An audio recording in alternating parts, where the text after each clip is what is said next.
everyone. This is Misha Houston, and I'm here to do my review of If Loving You Is Wrong. Tonight's episode is entitled Enemy Secrets. And I have to say that it was a better episode. I will give it that. There were a few, well, actually, two plot holes that I spotted in the episode, which I will go into when I start my review. But overall, it was a pretty decent episode. I did enjoy the beginning of it and I enjoyed the ending. And the middle was okay too. So, for that, I will give it a better rating and a better review than I did last week. So, thank you, Tyler. The first group of people we go to is Natalie, Randall, Lucian, and Alex. Natalie is outside ready to strike while Randall is fanning the flames. Natalie, is upset with Alex and Lucian, while Randall is just loving every minute of it. She is looking through the window, watching the two of them hug each other, and Randall is antagonizing Natalie so much that she screams at him to shut up and throws a vase at him. She says that she wished that they had hung him, and and then he says that that is so mean, ghetto lady. I'm your neighbor now. He tells her that her anger and her aggression is completely misplaced. And Natalie says that, oh, I'll show you some aggression. And she can't stand him. Then Lucian comes out of the house with Alex, and Natalie makes a mad dash for Alex. Lucian holds Natalie back and says, what's going on here? Natalie gets up in Lucian's face and tells him, what the hell, what the hell were you doing here and what were you doing hugging her? Lucian is surprised by what she's saying, and he asks her, are you serious right now? And all the while that this is going on, Randall is just fanning the flames even more. Lucian, tries to get her to come home with him, but Natalie says, we don't have a house, not until we talk about this here and now. Randall, is fanning the flames, as I said before, and saying, oh, yeah, honey, yeah, let's take it to the streets. While Natalie calls him a little bitch, Lucian orders Randall, back into his house, but Randall refuses to go because he's enjoying himself way too much. Alex tries to talk to Natalie, but Natalie quickly tells her that she doesn't want to hear a thing from her. Alex says that he is trying to just upset you, and Randall says, yeah, it's really easy to do so. Lucian again orders Randall back into his house, and Randall refuses to go. Randall says, oh, come over here so I can get your ass fired. Lucian tries to get Nat to go, but she refuses until she knows exactly what is going on. She asks him, I didn't, did I just see you hugging her? And once again, Randall, fans the flames of all of this with his antagonizing and his taunting. Natalie says that she wanted him to come home, but he went there instead, which is true. As I said last week, I mean, Natalie was pleading with him to come home, and then Alex called one time, and then he goes to Alex instead of his own house with his own fiance. Randall says, yeah, that's right. You're absolutely right. He went over to see his hoe before he went to see you. And then Alex speaks up and says, shut up, Randall, and go home. And, she calls him a bastard. Randall says, that's the only bastard here is your baby. Lucian then grabs Natalie and drags her away while Randall, says in his ghetto stank voice, oh, don't be grabbing her like that. Violence begets violence. Well, go ahead and let her go. And I mean, and then Alex, just runs back into her house, and then he walks away, and he's acting all ghetto and all stank, with a horrible attitude, working his head, to and fro, trying to mock Natalie. He's making fun of Natalie. And the fact that she, didn't, I guess, didn't grow up in the suburbs because she grew up in the ghetto, and it took her so long just to get away from there. So he's making fun of her, mocking her, and then when he's done, he just starts laughing. I mean, it was a really funny scene, and I have to say that Randall was really funny with this. I laughed the entire time. I mean, I'm trying, to hate Randall. I really am, because he's such a nuisance.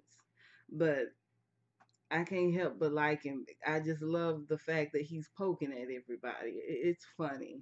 I really find it funny, and especially when in regards to Alex, because in my opinion, she deserves every bit of it.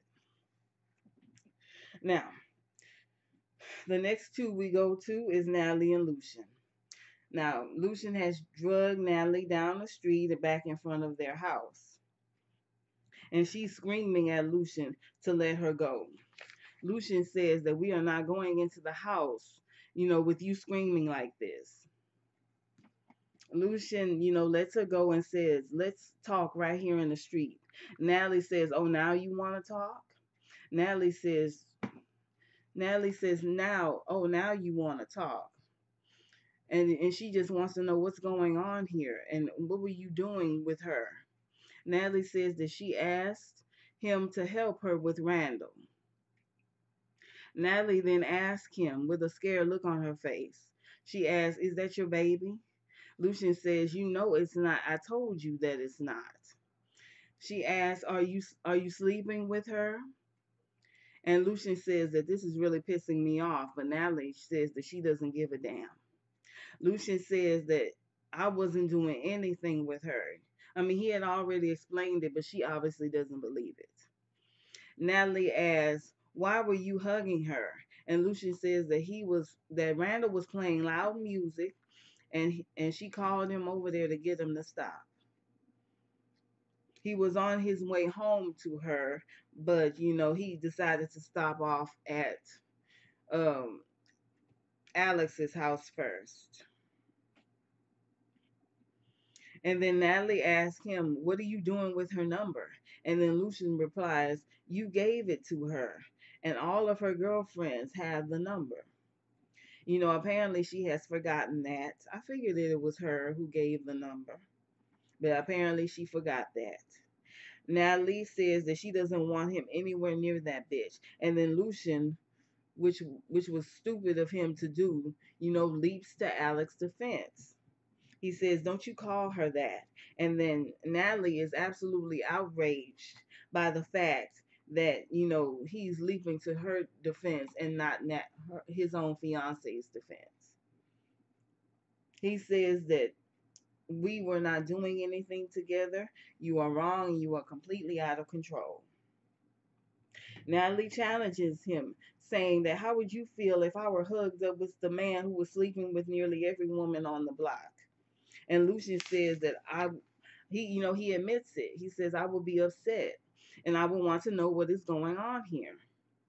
Lucian says that she is jumping to all kinds of conclusions, and Natalie doesn't think that she's doing that. She just wants to know what is going on. And then she threatens him, saying, let me find out that that baby is yours. Lucian laughs out loud in her face, which was another stupid thing of him to do, and says that she needs to get off of this bullshit. I told you that that is not my child. Lucian tells her, let me see if I can figure it out here. He says, you let that fool get up under your skin. And then he asks her, how did you know where I was? And then Natalie answers saying that I received a text message saying that you were at Alex's house from Randall. Then Lucian gets all up on her, asking her questions and jumping to conclusions, to let her know how she has been acting toward him. He says that he loves her and that Randall only set this situation up, which is really not true. It wasn't Randall who set it up, it was Alex. She was the one who told Randall that the baby was Lucian's. I mean, that was really a big mistake, and I really resent her for doing that. Eventually, Natalie calms down and she says that she hopes that he is not lying to her. Lucian says that he respects her too much to try to run some game upon her. He wants her to stop questioning his integrity, and she does eventually. Then the conversation turns to Justice and the reason that she was calling so much. Natalie says that Justice confessed to killing Ramsey. She says that Justice, knew all the details and knew exactly what he was talking about. Lucian says that he will talk to him right now, but Natalie thinks that it is best, for the morning. Lucian, eventually agrees, and then they both go in the house together. Um, that was very interesting, those two scenes back to back, and I both very much enjoyed them very much. They were my favorite scenes. Those first two scenes back to back. The next two we go to is Kelly and Ian. Ian is with Kelly in the interrogation room. Ian says that he, has enough information, and Kelly hopes that that he will believe that it is Travis who is setting her up. I mean, Kelly, wants out of this, but I think she wants for someone to believe her more. I think that's what it's really about for Kelly. She's sick of being looked at like she's a criminal. She just wants someone to believe her and take her word, which apparently no one on this show really does. She has given him the address, but she warns Ian that Travis is very dangerous. Ian says that he'll have some of his guys to talk to him. Kelly asks about Kelly asks about the judge and the bail situation, and Ian says that it is late and he would have to probably hear back in the morning. Kelly is upset that she will have to be spending the night there, but that's just how it has to be. Kelly says that it never ends. She's mulling this over in her mind and she's saying that it just never ends. Then Kelly then asks about what the bill will look like, and Ian says that this is going to be a 300, per hour, session, and the bill, is most likely going to be high. Kelly immediately tells him that she can't afford his services. Ian says that Lucian is the one who called me in here and he will talk to Lucian about this. She asks Ian to call her back and tell, no, call her bank, call her job. She wants Ian to call her bank and tell her that Justice is sick and that she'll call them back later. Kelly asks, "Are you sure that you can get her out of this?" And Ian says that he will do all he can. And then he leaves, saying that he will be back. I mean, it's really, I feel sorry for Kelly, and I'm so ready for this storyline to be wrapped up. I think it's time that Travis got his just desserts. The next three people we go to is Steven, Esperanza, and Eddie. As Ian is leaving, Esperanza and Steven are talking outside of Eddie's interrogation room. Esperanza asks if he is talking or saying anything, and Steven says that we're trying to wear him down. She asks, she asks him about the food, and Steven says that they've been at it for a long time and he needs something to eat. Esperanza calls Eddie an ass and says that he wouldn't even confess for the sake of our daughter. And then Steve of all people said that she will always have a beautiful mother. I mean, okay.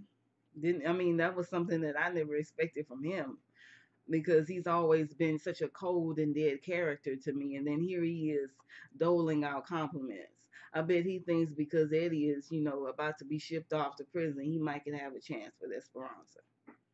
Who knows? Now, after Esperanza leaves, Stephen goes to see Ed and brings him the food, and Eddie asks him, "Why should I trust anything you offered?" Eddie then also asks, "Does the FBI allow you to feed the witness?" And Steven says, "It wasn't the FBI, but the Maxine PD." Then, Eddie just wants him to admit that he's FBI. And Steven says that he isn't, and then he's doing this with the local police. Eddie says thanks, and Steven says enjoy your food. Eddie then says, "Do you remember when I robbed that kid, and you and I robbed that kid, and then we shot him?" And um, what's his name? Steven pretends like he doesn't know what he's talking about. But you know what? In my mind, I think Steven is just as dirty as Eddie. It says, you and Lucian, came. Eddie says that you and Lucian are coming in here and pointing fingers at me, but you both are just as dirty as each other, which is what I believe as well. And he will tell the highest ranking officials as soon as he leaves. Eddie then says that he's going to tell them that Lucian and Steven killed all of the rookies, but Steven says that all of the rookies were shot before Lucian came there. And then Eddie says, "Oh, they were shot before Lucian came there, but not before you." He's telling Steven that it was you who sat idly by and watched, the whole time and watched those rookies die. Steven says, just go for it. And Eddie says he will. And you will be sitting in here and I will be free. Eddie, and Steve say goodbyes to each other, and then Eddie says, "Can I get a side of kiss ass? I'm sure that you can, whip that up in the kitchen." Steven says, Steven says, "Don't count on it, Eddie." And Eddie says, "It's always a pleasure." And after Steven leaves, Eddie eats his food. I don't really know what they're going to be doing with Eddie's character. I don't think he's going to be in there forever. I'm very interested in seeing what's going to happen, next time. The next two we go to is Natalie and Lucian. Natalie wakes up and Lucian is worried, and she is worried, about justice. Lucian says that there's really nothing to worry about and that everything is fine. But Natalie, is not so sure. She's saying there's a cold blooded killer in our living room and everything is not fine. Lucian thinks that Justice is lying, just to get Kelly out of prison. But Natalie thinks that it is true. Natalie had asked, how did he know so many facts about the case? And she's still very much angry at Lucian for not telling her that Ramsey and his mother died in that house. Nat says again that he knew a lot of details about the case and it's worrying her. So Lucian gets up and calls Ian, the lawyer. He says that Ian says that he's leaving the interrogation room, and then he brings up the fact that Kelly can't pay him. Lucian says that she's going through some financial trouble right now and that she is good for it. Lucian then tells Ian that Justice confessed to killing Ramsey and wants him to come by to the house to talk to him. Ian says that he will come in the morning and take his statement. Natalie decides to stay up and watch out for Justice while Lucian goes on back to sleep. The next two we go to is Brad and Alex. Brad, comes home from changing Marcy's tire, and Alex is waiting up for him. She tells him that after Brad left, Randall started playing loud music in the driveway. She said that she called Lucian and cleared up the situation. Brad said that it is very nice to have a cop in the neighborhood. Brad asks, "Is that it?" And Alex says, when we went to court, me and Randall went to court, the judge ordered the DNA test, and the results came back as Randall not being the father. Alex says that she was only with Brad and Randall, so there must be some sort of a mix up. Brad wants to know what's going on and if that is his child. Alex says that no, he is not. I mean, just look at him. The baby's half black. Alex thinks that Dr. Ralston manipulated the results. And she also says that she knows the man who owns the laboratory and her husband is a lawyer. So, she's pretty much, pinning it all on Dr. Ralston. And I'm thinking that as well, but with this show, you could be wrong. Brad thinks that she will be putting up her career, that it will be putting her career as a doctor in jeopardy. Alex responds that that's the only explanation. Then Brad asks her, "Is there something else going on? Is there someone else that you were sleeping with?" And Alex answered that there was no one else. There was nobody else but him and Randall. Brad says that you swore this before. And then Alex says, as much as I want it to be your child, as much as I don't want it to be true, I know for sure that Randall is the father. She truly believes that Dr. Roston fudged, the test. Brad expects Alex to tell Randall the truth about this. After, that exchange, Brad just gets up out of the bed and he says he wants to take the bath and he just runs, into the bathroom, not really believing what's going on here. And if I'm Brad, I wouldn't really trust her word either. She's been known to lie. She's been known to tell these lies. She lies as easily as she breathes. So if I were Brad, I wouldn't really believe her. The next group we're going to is Ian and Marcy. Ian drives up the street and parks in front of Kelly's house and takes notice of another house across the street from hers. It's a house that's for sale. He likes the house and then he calls up Marcy. Marcy, can barely remember him, but she calls him.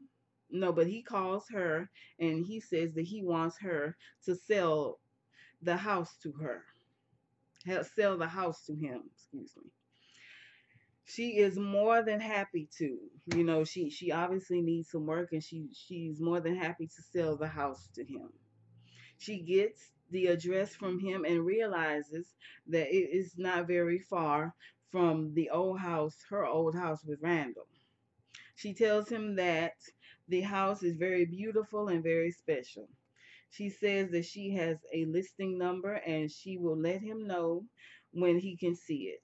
He's very pleased with this information and he likes the house, and they both hang up the phone. Then we move Ian over to Lucian and Natalie's house. Natalie, you know, and Lucian are there with Justice, and Ian stops by wanting to take the statement from Justice. When he comes in, Justice asks about his mother Kelly, and Ian says that he is her lawyer and that he is working on the case and she will be home soon.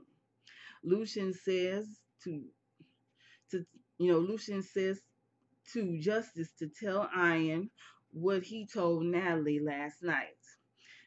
Justice again says that he killed Ramsey, stabbed him 52 times in the bathroom. He says that he snuck in through the back door and killed him through the curtain. Ian asked him, what did the man say after you killed him? I mean, while you were killing him. And Justice, said that Ramsey asked for him to stop. Lucian asked, why did you kill him? And then Justice says that he was mad at Ramsey because he was taking away his mother. Ian asks, you killed them all by yourself? And Justice says, yes, I did, all by myself. Then Justice asks, can my mom come home now? And then Lucian takes Ian outside to talk. And it's very obvious that, that the boy is lying just to get his mother out of prison. It's very obvious. The next three people we go to is Brad, Alex, and the baby. Brad wakes up from the baby crying and he picks him up and sits down with him and holds him. Then Alex comes out of the bathroom and she is pleasantly surprised to see Brad holding the baby. He says that the baby was crying and he just decided to pick him up and hold him until he stopped. He asks, what time is it? And she says 8:30. He asks if the kids, were taken off to school, and she says yes. And she didn't wake him up because she didn't want to confuse the kids because she didn't know if he was going to stay or if he was going to go. He also asks, "Where are you going?" And she says she's going on to Dr. Rawson's office to clear up the situation. She takes the baby with her. She says, "I love you." He says, "I love you back." And she leaves the room with the baby. Now, we move Alex outside. We move Alex outside, her holding the baby. And as she's leaving her house, Randall is there. He gets a notification from his cell phone and he goes running outside to antagonize Alex. He calls her a whore, and then she runs to the car and puts the baby in the back seat. Randall says that he talked to the mailman. Is he the baby daddy? He looks a little long in the tooth for it. Then he asks to see the baby, but she slams the car door shut.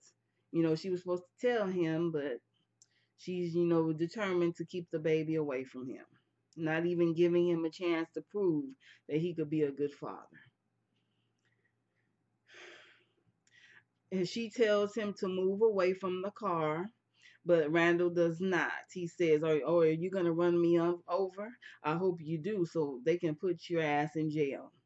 Randall promises to make her life every day a living hell. Then she tells him to be careful. Randall says, "Oh, is that a threat? Because all of the hillbillies are all dead." Alex says, "There's one left." And then Randall says, "Oh, you talking about Eddie? You talking about him?" Uh,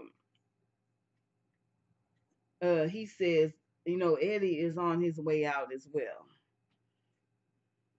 She tells him again to just move out of the way, and Randall, moves and says, "Remember what I said to you." And then Alex drives off.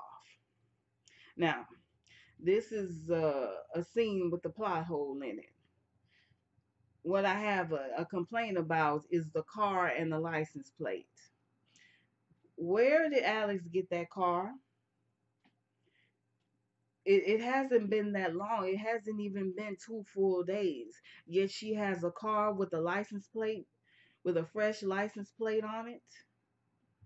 Where did that car come from? She didn't have a car last season. She didn't have a car last a few episodes. Now, but this morning she has a new car with license plates on it. It takes a while for the license plates to come in, but yet she has a new car with the license plates on it. Plot hole. Now, the next group we go to is Lucian, Ian, and Marcy. Now, outside of Lucian and Natalie's house, Lucian and Ian are talking, about justice. Ian doesn't think that justice did anything, but he thinks that he knows who did.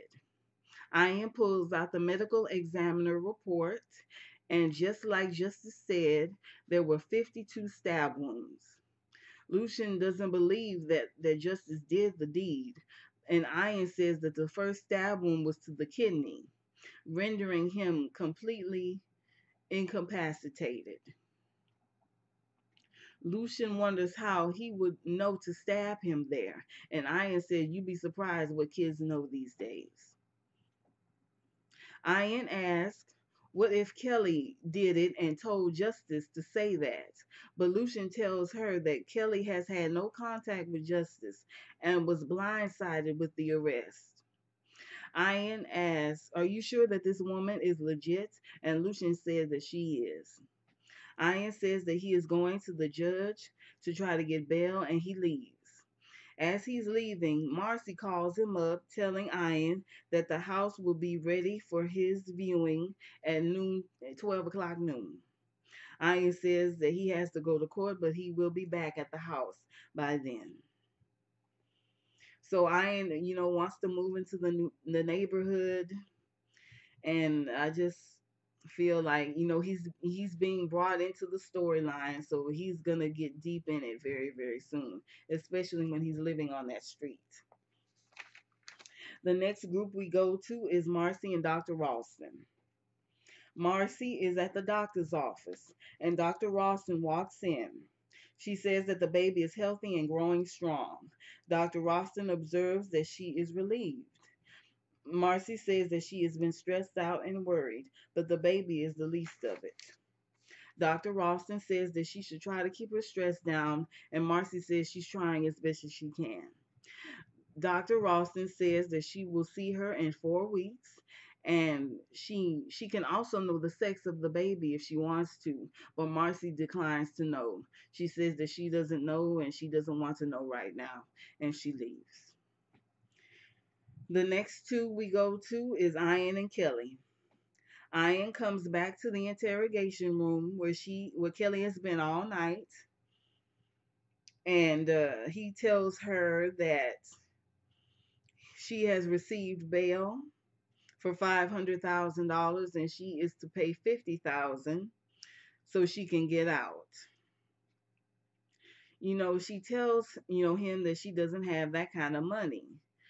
But then he suggests, her putting up her house, and Kelly reluctantly agrees just to get out of there. Then Ian starts to question Kelly about justice. What's his history like? What's he been doing? What kind of child is he? And so on and so forth. As Kelly is answering these questions, she puts it together that Ian suspects justice for the killing of Ramsey. She is sure that that is not true, but he says justice confessed to him, saying that he did do it and he knew details about it. Kelly refuses to believe that Justice did anything like this and ordered Ian to get out of there, get her out of there, and so she can get back to him. And she agreed, he agrees and he tells her to calm down and, he leaves.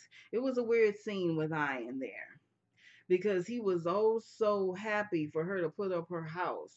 And I'm kind of starting to suspect him a little bit. Is he really on Kelly's side or is he on Travis's? I'm not quite sure whose side he's on just yet, especially when he knows that he's not going to get paid for this case. The last scene of the night, it involves Alex, the baby, Marcy, and Randall. And this is another plot hole that I've that I found in the writing here. I'll get to it. Alex is at the elevator when Marcy comes up. They, get into an argument with each other, and Alex starts to threaten Marcy, saying that, "Oh, I'll tell Randall that you're pregnant with his baby." She tries to pretend that the baby is Brad's, but it's not Brad's, it's Randall's. She knows that Brad had a vasectomy, and so does Randall. Randall knows about that vasectomy too. He learned about that way back in the first episode, I believe. And they go back and forth, trading their threats and their insults, and they're standing by the elevator, and Alex, tells her, "If you continue to harass me and Brad, then I'm going to tell Randall the truth about you." And then the elevator door opens and Randall is there. Apparently I guess he followed her. I guess he followed her to the hospital, apparently. And he asks, "Tell me what?" And then he looks at Marcy and asks her, "What are you doing here?" Alex looks pleased while Marcy looks worried. And that's where the story ends. Now the plot hole that I found in this scene was Dr. Ralston and the location of her office. Now Marcy just left Dr. Ralston's office and she was going to the elevator to leave the hospital, and yet you see Alex by the same elevator, I guess with the baby, making to leave. But shouldn't she forego the elevator and just go straight to Dr. Ralston's office? I mean, that was a very strange scene for me. All I can think of as I was looking at that scene, why are they both getting on the same elevator? They're going in the opposite directions. I mean, I know that they wanted to put them all together at that elevator, but Alex should be going in the opposite direction to Dr. Ralston's office. That was what she said she was doing that morning. She got the baby in her hand. in a carriage. So why is she standing at the elevator looking to leave? I mean, it was weird. But that's where the story ends. And as for those two plot holes, the episode was okay. Thank you very much for watching my video. Come back next week. The next episode will be entitled A Taste of Freedom. My MVP tonight is Randall because I enjoyed watching him antagonize everybody. Even though he's kind of getting on my nerves, it's still very funny, and I found myself laughing right along with him as he was antagonizing everyone. I thought that it was a pretty funny scene. So, for that, for him putting a smile on my face and giving me a chuckle, I decided to make Randall my MVP. Come back next week for the next episode. And as I said before, the name of the next episode will be entitled A Taste for Freedom. Uh, thank you so much for watching my video, and please come on back next week. Enjoy your life as I do, and have a wonderful, wonderful day. Thank you so much.